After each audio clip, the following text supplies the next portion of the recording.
William Colby has been missing since April 27th. His canoe was found washed up on the banks of the Wicomico River, April 28th. My father was a soldier. He jumped out of airplanes. He lived to serve.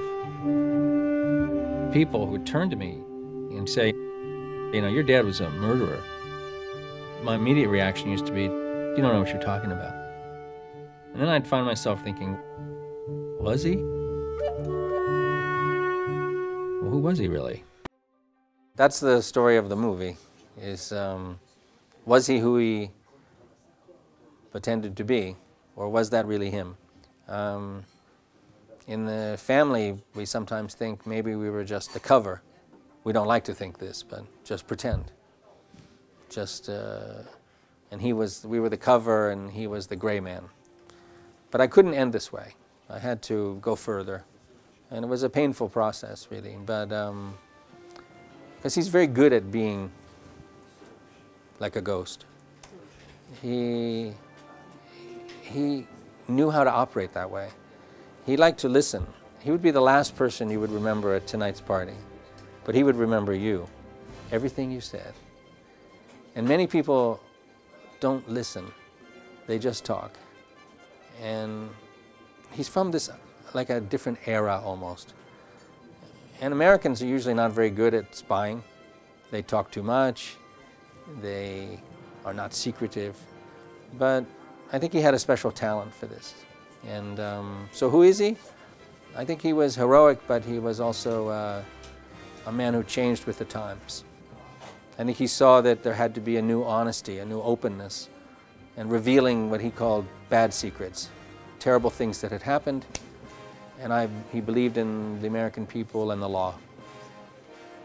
But to this day, there are people who he is a traitor.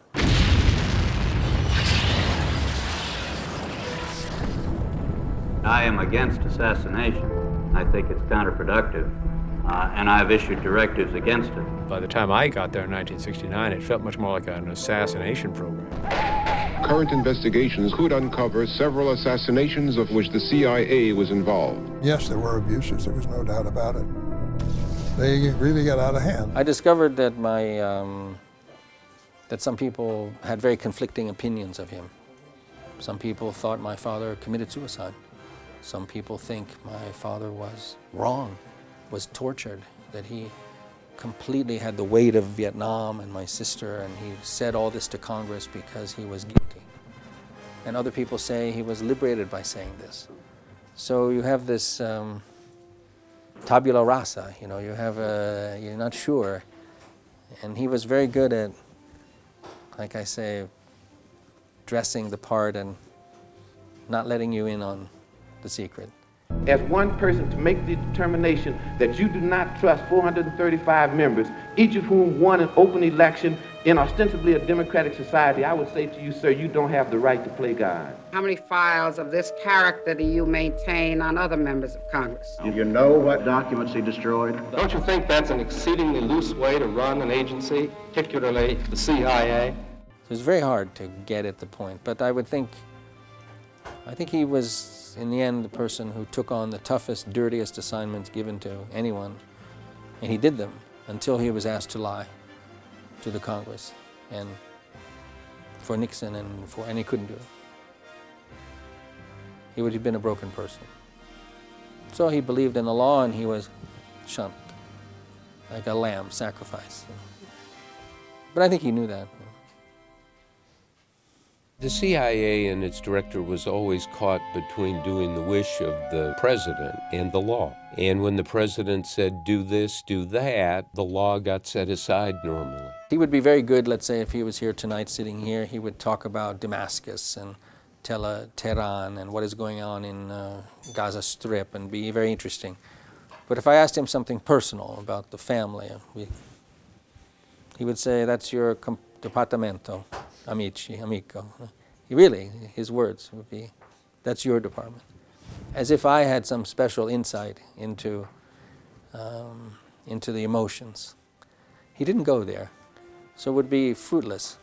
But then I thought, well, I'll start. I'll do something about his world and this world of counterinsurgency and different wars that are going on. And then I interviewed my mother almost as an afterthought. Oh, maybe she will have something to say. And she was so good, she made the movie about this morality tale, which is really what it is. The family wasn't always let into this world of his. He never had to really tell me anything. Well, I was afraid in a way. I mean, my producer, my editor, well, your father is a war criminal, basically. So, and I said, you know, if he's a war criminal, there's no story. If I think he's just this, but if I have questions, then there's a story. So I wondered sometimes to have no conclusion about him. But I want you to think also, what do you think about this Vietnam War? Or what do you think about CIA in Italy? I asked a woman today, as an Italian woman, what do you think about this period? She said, I said, what do you feel? She said, I feel rage. Interesting. She said, an opportunity was stolen from us. She said, I feel like Chile, or yeah, fascinating. But her husband said, well, we would have maybe been Hungary. We could have been like Yugoslavia. Maybe it would have gone badly. It's very interesting. But I understand the impulse. Americans can be they project power, but their country was never ravaged. Once, Civil War. Americans are not like Rome, città aperta, or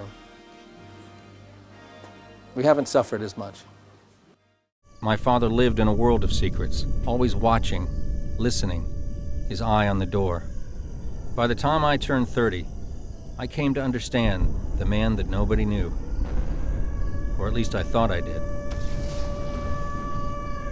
The way I grew up is more, we were close, but not, if I'd really wanted to be close to him, I would have worked for him and not been his son. You had that feeling. I don't know who your parents are, but some men or some women they're very preoccupied. He was very nice, but I could be talking to him and he's a million miles away.